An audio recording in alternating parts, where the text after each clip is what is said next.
हम भारत के Kaziranga national park में हैं। ये दुनिया की सबसे अच्छी सैंक्चुरीज में से एक है, जहां ग्रेटर वन हॉर्न राइनोसरस की सबसे बड़ी तादाद के साथ कई और जंगली जानवरों की कमाल की रेंज है।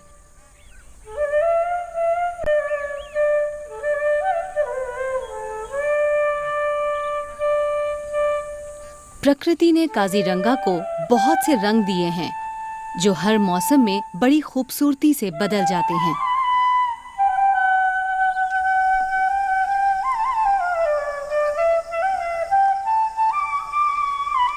हम पार्क में 3 सीजन्स तक फिल्माते रहे और हम खुशकिस्मत थे कि यहाँ के बदलते हुए हालात और रंगों को सबसे अच्छी तरह कैप्चर कर पाए।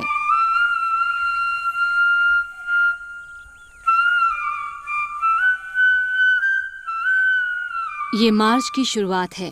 ठंड के पीले